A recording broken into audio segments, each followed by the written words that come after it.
2교시 시작하겠습니다. 이제 2교시는 20페이지에 나와 있는 4번인데 평가사 문제네요. 틀린 것을 고르시오. 이렇게 돼 있어요. 틀린 거. 자, 1번 봅시다. 자연, 공간, 위치, 환경. 이거 나오면 뭐야? 물리적 개념의 부동산. 2번에 보면 절대적 위치 또는 물리적 위치는 고정되어 있다, 변하지 않는다. 이게 바로 부동성이고요.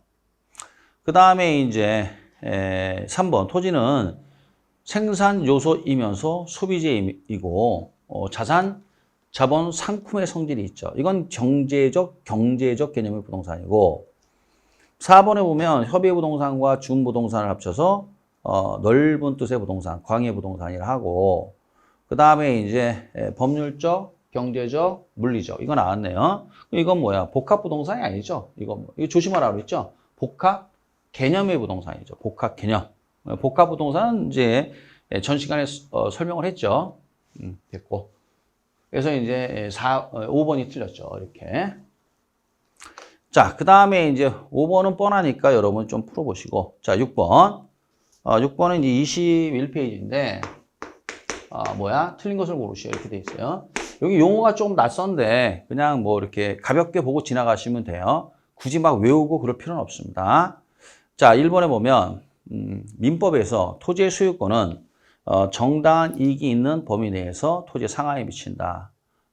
민법 제212조의 내용이죠. 아까 언급한 맞는 말이고 그 다음에 2번에 보면 토지 소유자가 공중공간을 타인의 방해 없이 일정한 고도까지 포괄적으로 이용할 수 있는 권리를 우리가 공중권이라고 그래요. 이거는. 근데 우리 법률 용어가 아니라 영미법에 나온 내용이거든요. 그걸 이제 번역을 해서 공중권이라고 이렇게 번역을 한 겁니다.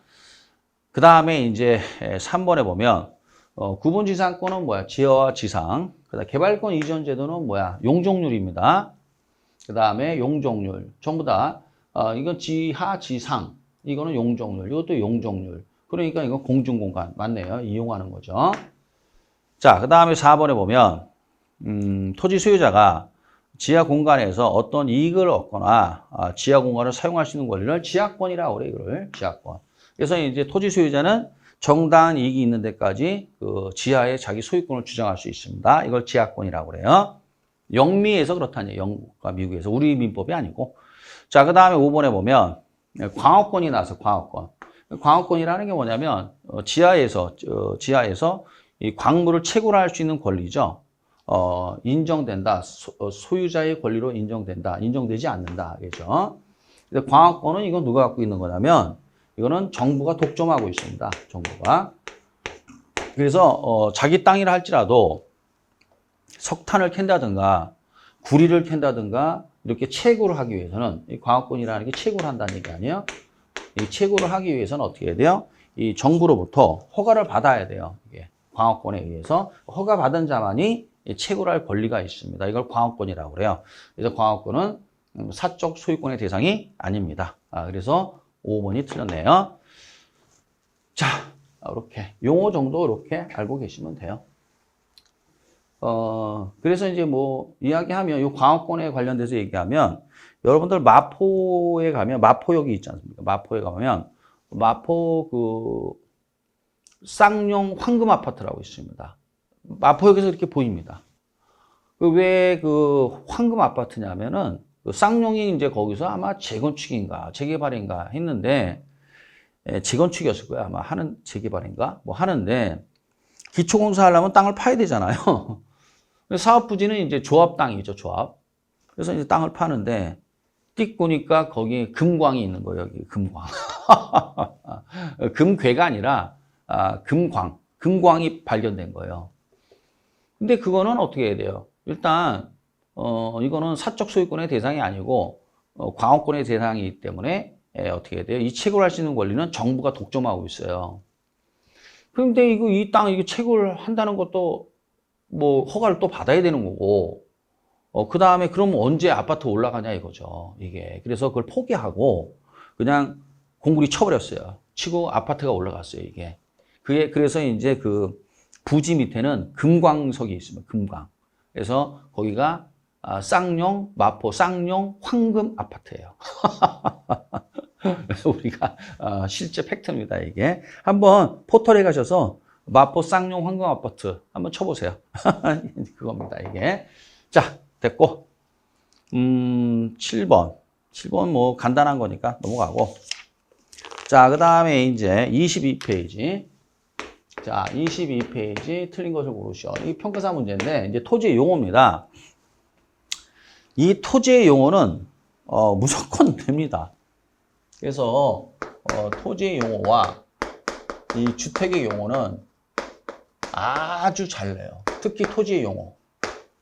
그래서 정말 잘 공부하셔야 되는 겁니다. 알았죠? 네.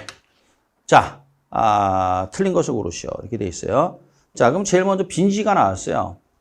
빈지라는 건 이제 공유수면관리법에선 바닷가라 하죠.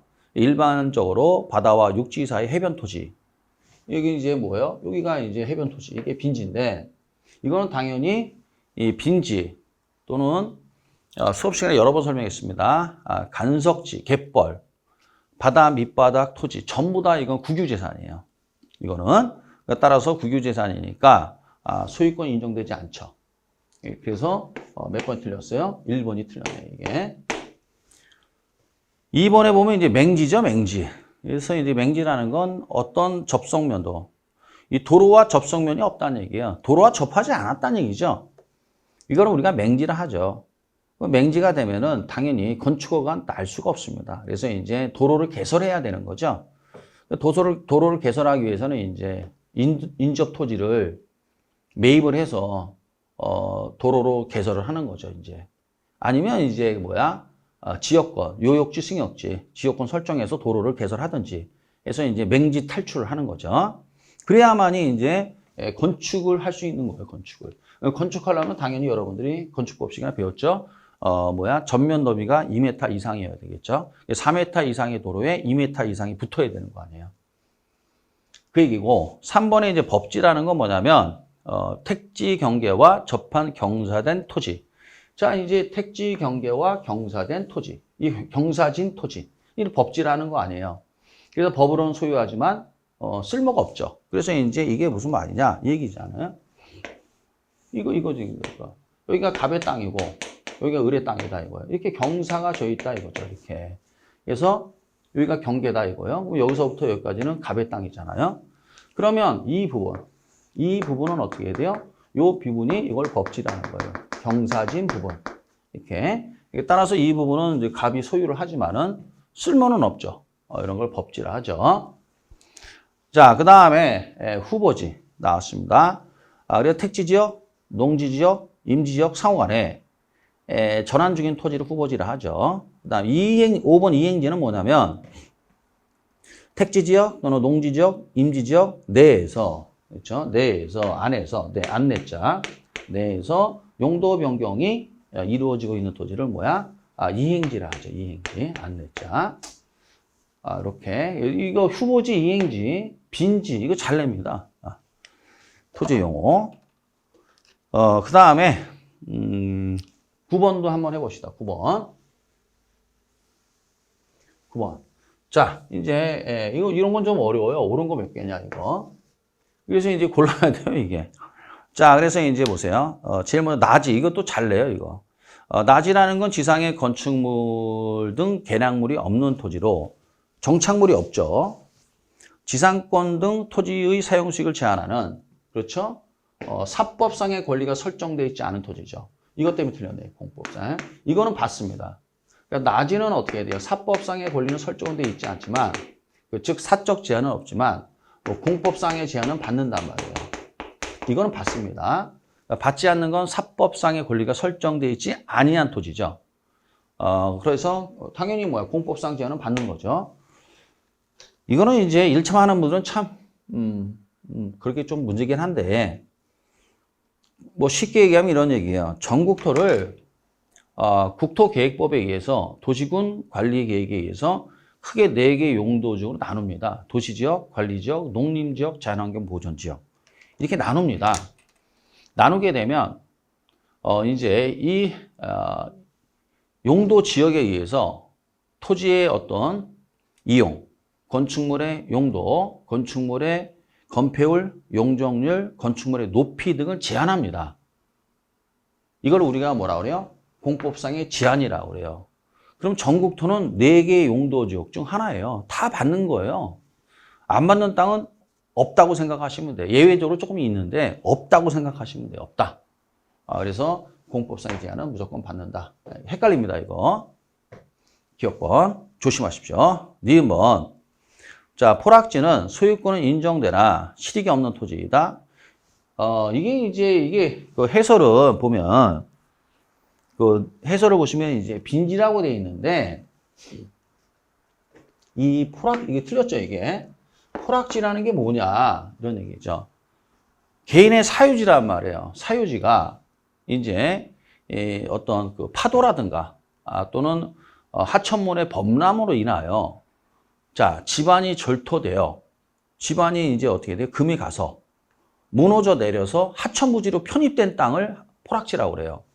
그럼 포락이 되면 그 부분은 뭐가 돼요? 포락이 되면 포락된 부분, 하천부지로 편입된 부분은 국유재산이 돼요. 이게 국유재산.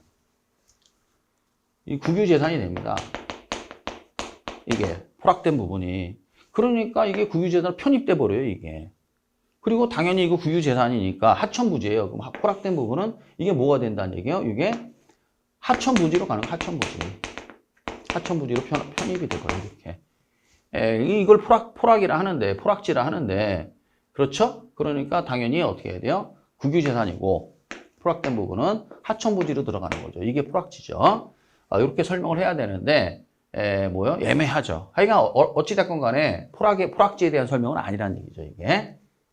자, 됐고. 디귿번. 자, 획지는 하나의 지분을 가진 등기 등록 단위는 획지가 아니라 필지죠. 그 다음에, 자, 후보지는, 용도지역 상호 아래 다른 지역으로 전환되고 있는 지역의 토지를 말한다. 맞는 말이죠? 예. 여기 대지가 뭐냐면, 미음번 대지가 우리 시험에는 한 번도 안 나왔습니다. 참고로 좀 아세요. 대지라는 게 뭐냐면, 여기가 대지가 한문이 이렇게 됩니다. 대지가. 옷 의자가 들어가요. 이렇게. 대지입니다. 이렇게 한문이. 이 대자가 뭐냐면 자루 대자. 그러니까 자루 모양 토지란 얘기예요. 자루 모양 토지. 그래서 이제 도로가 이렇게 있으면 이렇게 안에 들어가서 이런 식으로 생긴 땅이란 얘기예요. 이렇게 보면은. 그럼 여기는 갑의 땅이고 이건 뭐야? 을의 땅이고 요거는 병의 땅이 되는 거죠. 이렇게. 그럼 이런 땅 이렇게 생긴 게 뭐야? 자루처럼 생겼다. 그래서 자루 모양 토지라고 그래요. 그래서 이제 좁은 통로 위에 공도의 접성면을 갖는 토지로 감가의 대상이 아니라 건축의 제한을 받지는 않는다. 이게 무슨 말이냐면 도로는 있잖아요. 이렇게. 이 도로는 있으니까 어떻게 해야 돼요? 건축 행위는 할 수는 있어요. 그렇지만 갑땅이나 을땅에 비해서는 어떻게 해야 돼요? 굉장히 쓸모가 떨어지는 땅이에요. 이런 땅을 뭐라 그래요? 자루 모양 토지 또는 대지를 합니다. 그럼 당연히 가격은 갑땅이나 을땅에 비해서 땅값이 쌀 수밖에 없어요. 건축 행위에 상당한 제약을 받습니다. 이런 땅들은 참고로 그렇게 알고 계시면 되겠어요. 그 다음에 이제 23페이지 10번 보겠습니다.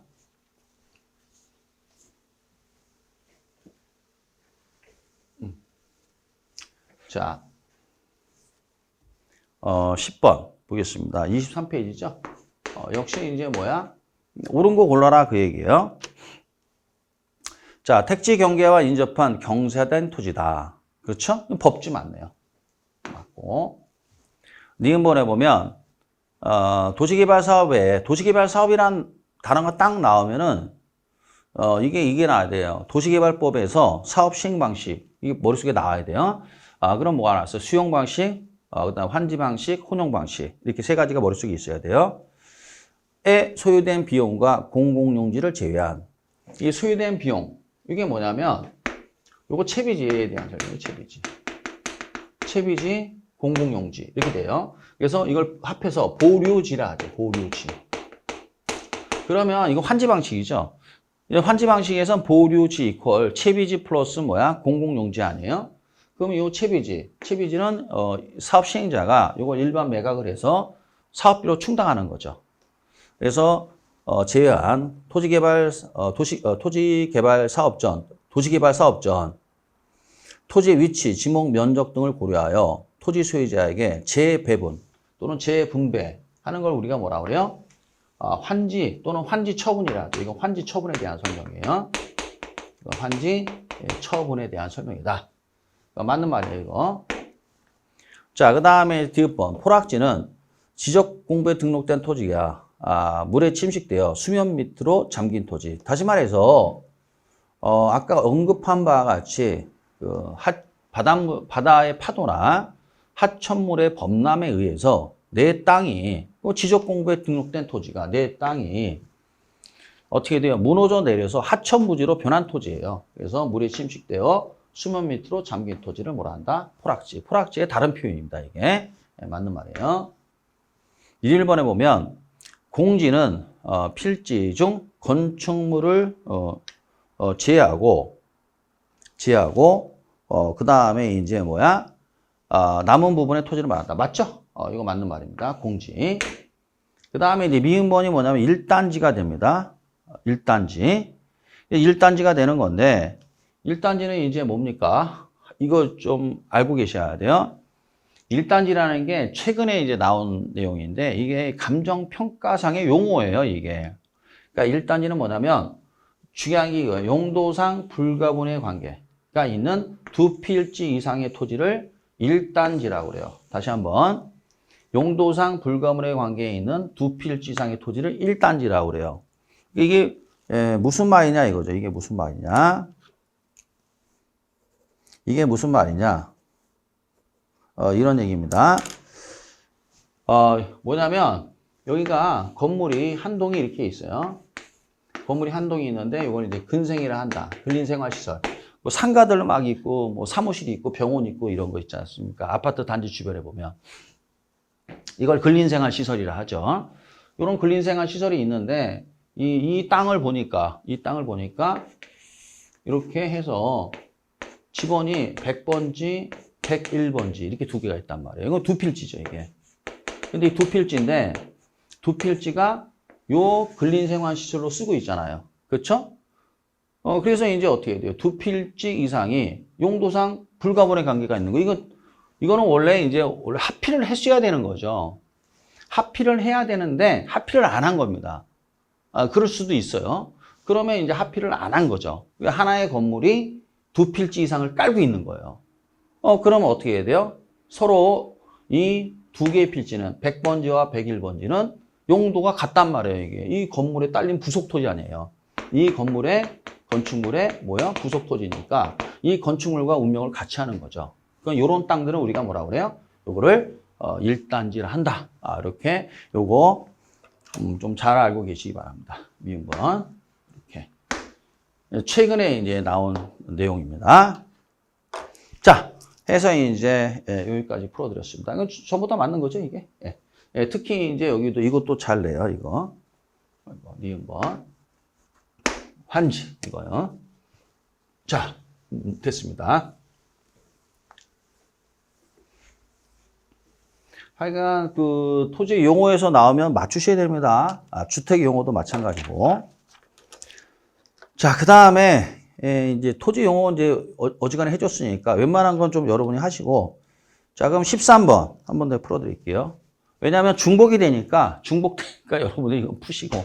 자, 그 다음에 이제 25페이지입니다. 25페이지 13번인데 보세요. 1번. 이 옳은 것을 고르시오 이렇게 돼 있어요. 획지가 나왔단 말이에요. 획지라는 게 뭐냐면 시세가 같은, 즉 가격 수익이 같은 일단의 땅덩어리입니다. 이걸 획지라 해요. 글을 획자 땅지자인데 한마디 획지가 나오면 어떻게 해야 돼요? 하나의 땅덩어리가 시세가 같다 이거예요. 그럼 이거 획지가 되는 거예요. 근데 여기까지는 맞아요. 그런데 뜬금없이 공간정보의 구축 및 공간정보관리법이 나왔잖아요. 공간정보 배란간에 관리법이 딱 나왔어요. 이건 아니죠. 그럼 공간정보관리법 나오면 이건 필지죠, 필지. 그렇죠? 그래서 이제 이게 틀린 거예요, 이게. 앞부분은 맞는데 뒷부분은 이제 필지에 대한 설명이죠. 획지라는 건 이제 법왕은 상관없고 오로지 어떤 시장에서 수요와 공급에 의해서 결정이 되는 거예요. 뭐 예컨대 이런 내용이에요. 도로가 이렇게 있으면 어떻게 돼요? 여기가 뭐 100번지, 101번지, 102번지 이렇게 쓰고 있는데 여기가 다 논이란 얘기예요. 논. 이게 전부 다 논이래요. 그럼 논이니까 전부 다 시세가 같을 거 아니에요. 그래서 여기 전부 다 이 한 덩어리가 평당 10만 원이래요. 10만 원. 땅값이. 그럼 여기는 다 평당 10만 원이에요. 이렇게 요 한 덩어리가. 그럼 이걸 하나의 획지라는 거예요. 그럼 10만 원이라고 결정을 했잖아요. 이게 누가 결정한 거예요? 법이 결정했어요? 시장이 결정했어요? 시장에서 수요와 공급에 의해서 결정한 겁니다. 그러니까 획지는 법하고는 아무런 상관이 없고 시장에서 결정이 된 거예요. 이렇게 알고 계시면 돼요. 자, 그 다음 2번 필지는 법률적 개념으로 토지의 면적 단위이며 공부상의 면적 단위는 제곱미터입니다. 그렇죠? 그래서 이제 틀렸어요, 이게. 그래서 이 공부상의 면적 단위 전부 다 제곱미터로 돼 있어요. 그래서 여러분들 그 건축물 대장을 봐도 그렇고 여러분들이 이제 1참 하는 분들이 좀 그렇긴 하겠는데 좀 불편하죠, 1참 하신 분들. 그래서 특히 이제 1참 하는 분들은 민법이 조금 수월할 거예요. 왜냐하면 민법은 그냥 그것만 보면 되는데 부동산 학교로는 뭐 등기 얘기도 나오고 지적 얘기도 나오고 세금 얘기 나오고 공법 얘기 나오고 이것저것 얘기 나오니까 좀 불편하죠. 근데 뭐 어쩔 수가 없어요. 부동산 학교로는 종합과학이기 때문에 뭐 이 내용 저런 내용이 많이 들어와요. 그래서 2차까지 공부하는 분들이 유리하죠, 이게. 부동산 학교로 그런 특성이 있습니다. 자, 그래서 뭐 어쩌겠어 할 수 없죠. 그래서 건축물 대장이나 등기부를 보게 되면 또는 토지 대장을 보면 전부 다 뭐야? 제곱미터로 돼 있단 말이에요, 이렇게. 그쵸? 면적 단위는 제곱미터입니다. 그 다음에 이제 틀렸죠. 그리고 획지는 경제적 개념으로 블라블라. 뒤에 건 맞는 거죠, 이제. 3번에 보면 후보지나 이행지. 후보지나 이행지라는 건 뭐냐면 용도 변경 중이잖아요. 그럼 예를 들어서 이쪽에 와서 이런 얘기예요. 지금 농지인데 농지가 택지로 전환 중이래요. 그러면 이제 이게 뭐야? 이게 전환이라 하면 전환이라는 게 뭐예요? 용도 변경을 얘기하는 거예요. 용도 변경. 그럼 여기가 농지가 뭐야? 전환 전. 그렇죠? 이게 전, 앞전자. 전환 후가 이거잖아. 전환 후. 그래서 뒤후자. 이렇게 된단 말이에요.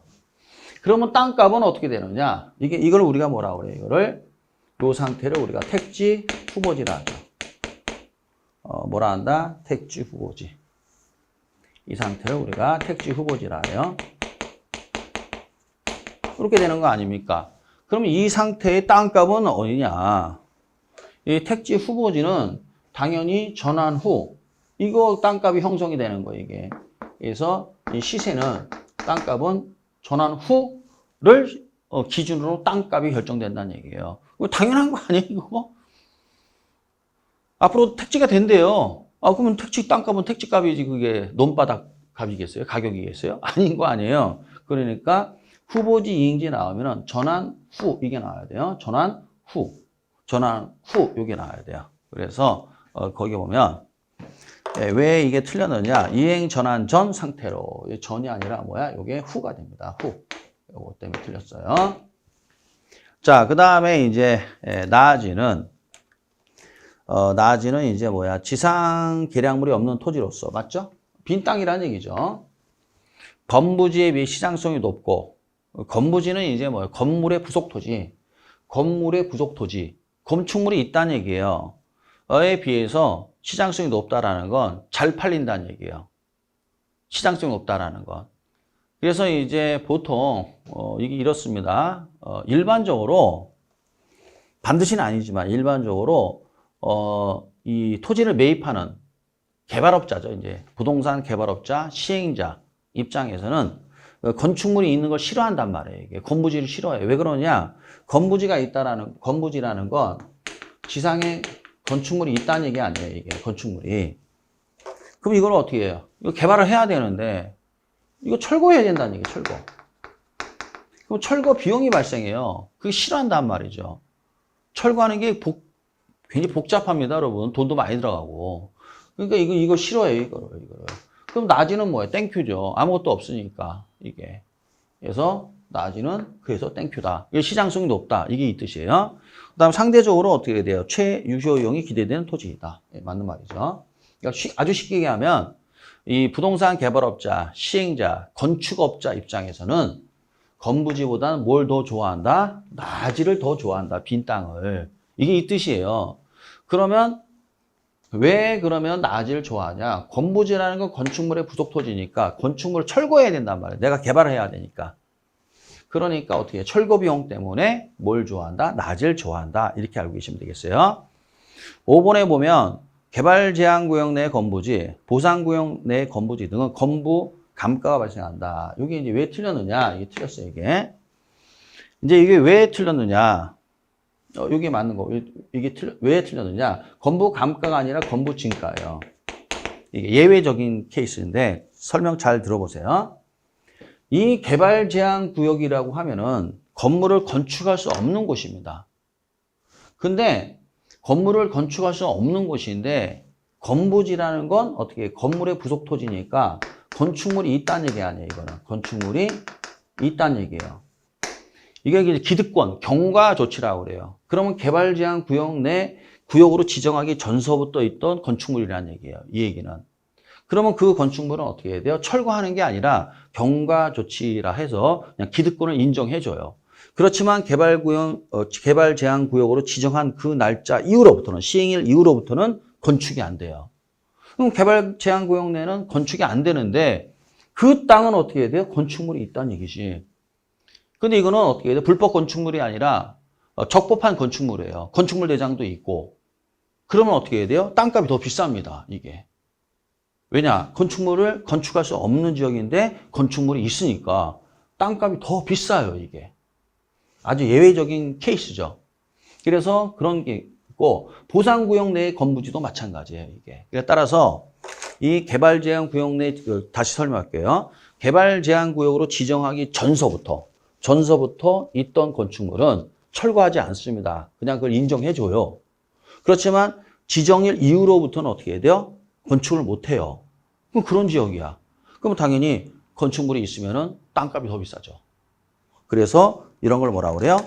건부 감가라고 그래요? 건부 증가라고 그래요? 건부 증가를 합니다. 요거는. 그래서 보통은 건부 감가가 일반적인데, 요 개발 제한 구역 내의 건부지. 요게 바로 뭐야? 아주 예외적인 현상이에요. 아주 예외적인 현상입니다. 그렇게 됩니다. 근데 이해가 되면 좋은데 안 될 수도 있을 거예요. 근데 그거는 여러분들이 이거는 어떻게 하면 이해가 되냐면 실물을 나가야 돼요. 실물 나가서 봐야 돼요. 그러니까 요 5번 이거는. 그러면 이제 이거 당연하지 이렇게 된다 봐요. 당연하지 이렇게 됩니다. 자, 그 다음에 뭐가 나오냐면 이제 14번하고 이제 15번인데요. 이 14번과 15번은 이제 주택에 관한 용어예요. 잘 보셔야 돼요, 이거. 근데 여기서 조금 좀 고쳐야 되는 건 뭐냐면은 14번의 요 주택은 요게 이제 무슨 주택이냐? 건축법이에요. 왜 그러냐면 건축법상 주택과 주택법상 주택이 있단 말이에요. 그래서 여기서 말하는 주택이라는 건 뭐예요? 이 건축법상 주택 얘기하는 겁니다. 구별을 하셔야 돼요. 이게 시험 문제 내면 건축법령상 또는 주택법령상 이렇게 꼭 단서가 주어져요. 근데 여기는 건축법, 요거에 대한 내용이에요. 그럼 건축법에 보면 이제 어떻게 돼요? 단독과 다중주택이 있잖아요. 그렇지 않습니까? 그래서 이제 단독주택은 단독, 다중, 다가구. 그 다음에 이제 공동주택은 아파트, 연립, 다세대 이렇게 되는 거 아니에요. 그렇죠? 자, 그리고 구별을 합시다. 1번이 일단 다가구는 단독주택이에요. 그러면 이제 다중과 다가구의 공통점은 주거 용도로 쓰이는 바닥 면적 합계가 660제곱미터 이하이고, 그렇죠? 200평 이하이고, 주거 용도로 사용하는 층수가 3계층 이하다. 이거는 이제 다중, 다가구 다 공통분모예요. 근데 다가구는 이제 19세대 이하가 거주해야 돼. 19세대 이하. 이거 단독이다. 그러면 이제 단독과 다중의 이제 차이점은 뭐냐? 구별의 시각은 뭐냐면, 이 독립된 주거 형태를 갖췄느냐, 갖추지 않았느냐, 이걸 보는 거예요. 독립된 주거 형태를 갖췄다라는 것은 이 방에 이 호실이라 하죠. 뭐 101호에 이렇게 들어갔더니 101호에 뭐요? 욕실과 그 다음에 주방이 있는 경우죠. 주방. 주방이 있으면 이거는 어떻게 해야 돼요? 다가구가 되고, 주방이 없으면 다중주택이 되는 거예요. 그럼 주방이 없다는 걸 뭐라고 표현해요? 독립된 주거의 형태를 갖추지 않은, 이렇게 표현하는 거예요. 이거 뭐가 없다는 얘기야, 이거는. 욕실이 있는데 뭐가 없다? 주방이 없다. 그러니까 주방이 없으면 뭐가 되는 거예요? 다중이 되고, 주방이 있으면 다가구가 되는 겁니다. 알았죠? 그래서 학생 또는 직장이든 여러 사람이 장기간 거주할 수 있는 구조를 갖춘 주택을 말한다. 맞는 말이에요. 3번, 단독은 이제 어떻게 해야 돼요? 공시 가격이 2개가 있어요. 표준주택 가격과 개별주택 가격 2개가 있고, 맞고. 자, 그 다음에 단독주택에는 단독, 다가구, 기숙사, 다정주택 등이 포함되며 이게 돼 있어요. 그러면 여기 보면 이게 기숙사 이것 때문에 틀렸죠. 기숙사는 건축 법령상 이거는 공동주택으로 들어갑니다. 그래서 단독, 다가구, 다중, 그 다음에 공관이죠, 공관. 건축 법령상 공간으로 들어가요. 그 다음에 단독과 공동의 구별 실익은 구분 소유권의 설정이 가능 유무에 있다. 이게 무슨 말이냐면, 당연히 공동주택은 구분 소유권이에요. 그래서 101호 독립세대, 독립된 이제 소유권 등기부가 있는 거죠. 102호, 103호, 104호 이런 식으로 해서 각각의 세대마다 독립된 등기부가 있죠. 이게 구분 소유권. 단독은 그게 아니죠. 단독은 토지와 건물 한 동이 토지 등기부 있고 건물 한 동이 등기부 하나 있고 이렇게 돼 있는데, 공동주택은 세대마다 다 등기부가 따로 있죠. 요 얘기입니다. 그 다음 5번 연립주택은 한 개 동의 바닥 면적 합계가 660제곱미터를 초과하며 200평 초과하고 층수는 4계층 이하고 공동주택이죠. 그런데 만약에 660제곱미터 이하다. 그럼 이건 다세대 주택이 됩니다. 됐고요. 그 다음에 이제 15번. 15번에 보면 역시 이것도 무슨 주택이에요? 건축법입니다. 공동주택 아닌 거 뭡니까? 여기 다가구죠. 다가구는 뭐예요? 이거는 단독주택이 되겠죠. 그런데 여러분들 이제 조심하셔야 되는 거는 뭘 조심해야 되느냐? 이걸 잘 아셔야 돼. 만약에 주택법상 이렇게 나온다면 주택법상 이렇게 나오면은 이제 이게 달라져요. 그러면 단독은 단독주택은 뭐가 나와야 돼요? 단독, 다중, 다가구 주택 이렇게 나왔네요. 요 세 개만 있단 말이에요. 그럼 어떻게 해야 돼요? 여기에서 뭐가 빠진 거예요? 공간이 빠져나간단 말이에요. 건축법상에서는 요 공간까지 단독주택인데 주택법상에서는 다 공간이 빠져요. 이게 없단 말이에요. 그 다음에 이제 공동주택이 주택법상입니다. 그러면 이제 뭐가 있어요? 아파트,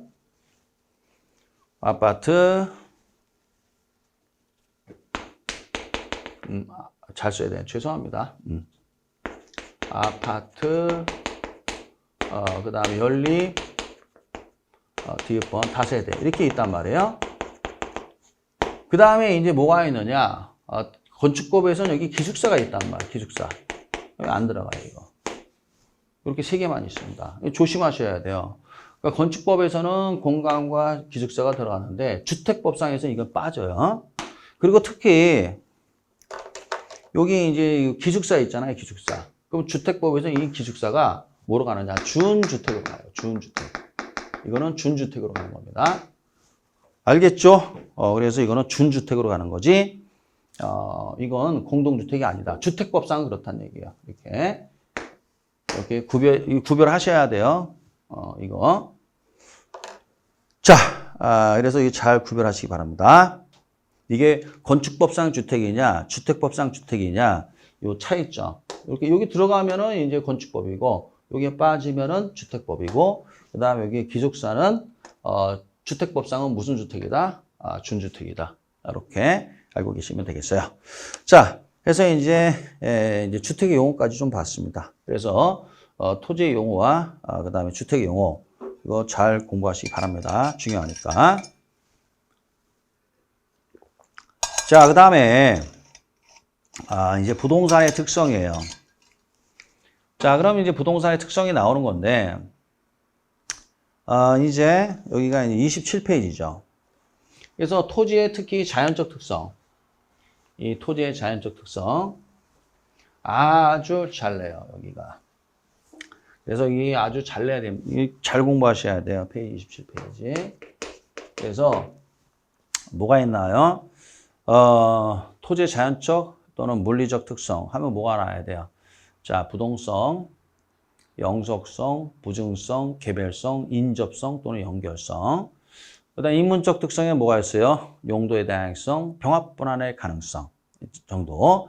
이거를 여러분들이 잘 공부를 하셔야 됩니다. 이게 토지 용어, 그 다음에 주택 용어, 그다음 토지의 자연적, 물리적 특성, 인문적 특성. 이거 잘 공부하셔야 돼요. 왜냐고요? 거의 세 문제를 여기서 내요. 거의. 만약에 세 문제 나온다. 그러면 10중 8구 여기입니다. 35회 예측을 해야 되잖아, 우리가. 그럼 이제 여기서 내는 거예요. 내니까, 뭐요? 잘 공부하세요, 여러분. 자, 틀린 거를 고르시오. 이렇게 돼요, 틀린 거.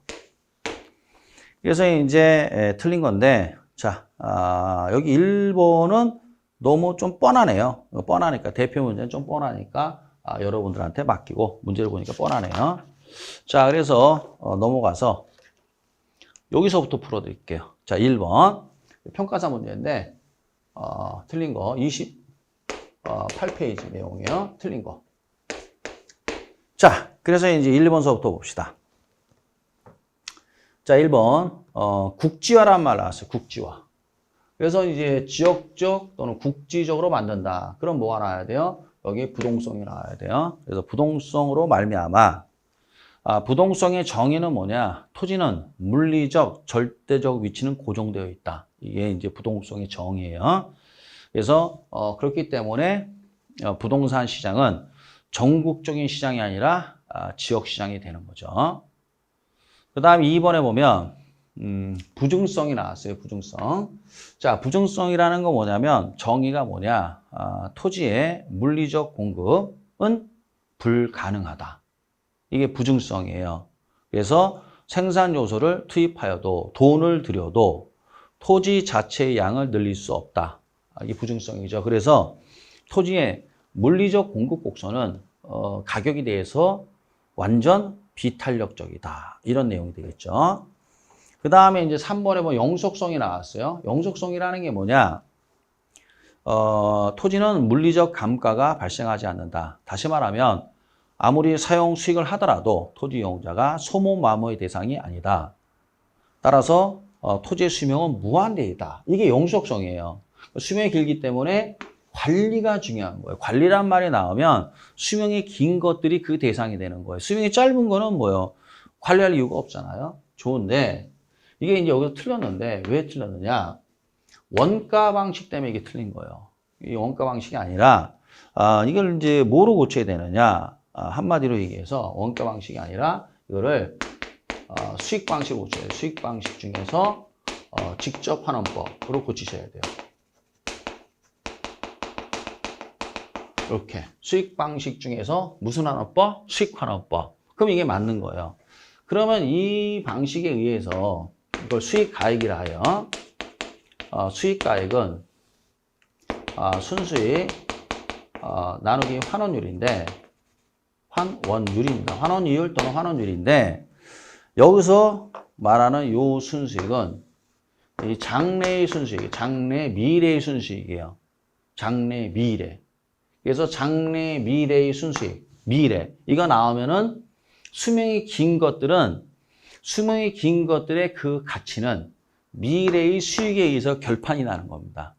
그러면 미래의 수익을 기초로 해서 수익가액, 부동산 가치입니다. 이게 결정한다. 그럼 수명이 긴 거예요. 그럼 영속성이죠. 그래서 원가 방식이 아니고 수익 방식 중 직접 환원법. 요거 얘기하는 겁니다. 자, 그 다음에 개별성이라는 게 뭐냐. 토지는 물리적인 관점에서 똑같은 게 없다. 대체제가 없다. 이 개별성은 주택에도 적용이 됩니다. 그래서 어렵게 하며 시장에서 상품 간 대체 관계를 제약할 수 있다. 맞는 말이죠? 네. 그 다음에 인접성이라는 건 뭐예요? 한마디로 토지는 인접 토지와 반드시 연결되어 있다. 이거죠. 그래서 부동성과 더불어 외부 효과, 그래서 지역 분석을 근거가 된다. 이제 이런 내용이죠. 자, 이제 됐습니다. 그래서 이제 정의를 이렇게 내려야 돼요. 딱딱. 이게 뭐냐 이렇게 되는 거죠. 자, 그 다음에 이제 2번도 한번 봅시다. 틀린 거로 고르시오. 자, 1번 부증성이다. 이거 나왔어요. 따라서 토지의 물리적 공급성은 수직이죠. 완전 비탄력적이다. 따라서 토지의 물리적 공급 곡선이 완전 비탄력적이다. 수직선이다. 나 부증성이나 같은 말이에요. 같은 말. 그런데 이나 용도적 공급은 가능하죠. 그래서 용도적 공급 곡선은 우상향하는 곡선의 모습을 보인다. 이게 무슨 말이냐? 용도적 공급은 가능하다. 이런 얘기죠. 그 다음에 이제 2번. 부증성은 생산 요소를 투입하여도 토지 자체의 양을 늘릴 수 없다는 특성으로 맞는 말이죠. 여기까지 반복되죠. 그런데 산지 개간이나 간척 사업을 통한 택지 면적의 확대는 산지 개간이나 간척 사업을 통한 택지 면적 확대라는 게 용도 변경이에요. 뭐라고요? 용도 변경이죠. 용도 변경은 부증성 이론의 예외이다. 아니죠, 이건. 이건 아니죠. 이거는 가능하잖아요. 용도 변경은 가능하잖아요. 부증성이라는 게 뭡니까? 부증성에 그래서 정의를 딱 내리시면 되는 거예요. 부증성의 그 정의가 뭐냐. 토지는, 그렇죠? 자연물 그 자체이기 때문에 아무리 생산비를 들여도 물리적으로 공급할 수 없다. 신규 공급이 불가능하다. 이게 바로 부증성 아니에요. 못한다고 이게. 그렇지만 이거는 예외가 아니라 그냥 용도적 공급일 뿐이다. 이렇게 되는 거죠. 예외가 아니죠. 그러니까 부증성의 이 정의에 해당되는 게 아니에요. 부증성이라는 건 뭐죠, 여러분? 토지는 물리적 관점에서 공급이 불가능하다. 신규 생산할 수 없다가 부증성인데 이거는 아무 상관이 없는 얘기죠. 그래서 토지의 용도적 공급은, 용도 변경은 가능하다. 그러니까 이거는 예외가 아니라는 거지, 이거는. 자, 3번. 3 부동성 또 똑같은 표현 또 나왔고요. 자, 4번. 개별성 나왔어요. 일물일가의 법칙이 성립하지 못함에 따라. 개별성이라는 건 뭐예요? 일물일가의 법칙이 성립하지 못함. 이거 당연한 거 아니에요, 이거? 왜 그런 거냐면 개별성이라는 건 하나의 물건마다 다 성격이 다르다. 성질이 다르다. 똑같은 게 없다. 그러니까 하나의 물건에 하나의 가격만 있다? 성립 안 된다, 이거. 성립 안 한다, 이거죠. 따라서 부동산 시장은 불안전해지며 감정평가의 필요성이 커진다. 물건마다 다 감정평가하는 거예요. 물건마다 거래가 일어나고. 그래서 무슨 분석이 필요하다? 개별 분석. 이거에 대한 설명이죠. 자, 5번에 보면 영속성 또 나오고 관리 나오고 장기 투자를 통해서 소득이득, 임대 수익과 그다음 자본이득, 양도 차익. 이게 무슨 말이냐면 수명이 길기 때문에 토지는 어떻게 해야 돼요? 주구장창 어떻게 해야 돼요? 오랜 기간 동안에 소득이득, 임대 수익과 자본이득, 이 뭐야? 양도 차익. 이거 주구장창 뽑을 수 있다. 그 얘기입니다. 이 얘기가. 수명이 기니까 이게 가능한 거죠. 예, 여기까지 봤어요. 자, 그 다음에 이제 4번 한번 볼까요? 자, 4번. 4번은 이제 무슨 말이냐면 4번은 29페이지네요. 역시 틀린 거. 자, 1번. 이제 영속성 나왔어요. 여기 보면 장기적 배려 나오죠? 그래서 이 장기적 배려라는 건 심사숙고하라는 얘기 아니에요. 매각 심사숙고해라. 그렇지 않습니까? 그래서 영속성과 이용의 비가역성이 있으므로 진짜 신중하게 생각하고 판단해라. 그런 얘기예요. 그래서 지금 이제 예전에 코로나 때 대출금리가 2%였는데 지금 6% 정도 올랐지 않습니까? 그래서 그때 당시에 이제 영끌하신 분들, 이분들이 참 지금 곤란하다는 얘기죠. 이자 부담 때문에. 안타깝죠, 진짜. 이런 부분들. 그래서 이게 부동산은 쉽게 결정하는 게 아닙니다, 이게. 이게 시장이 어떻게 변할지 모르기 때문에 정말 신중하게 생각하고 그리고 자기가 내가 어떤 경제적인 능력을 보고 대출을 받으셔야 되는 거지. 그리고 대출이 늘 대출금리가 이 일정한 게 아니에요, 여러분. 오를 수도 있고 내릴 수도 있고 이게 막 움직입니다, 금리는. 그런데 언제나 2%다. 그런 시절은 이제 안 올 것 같습니다. 대출금리가 2%인 시기는.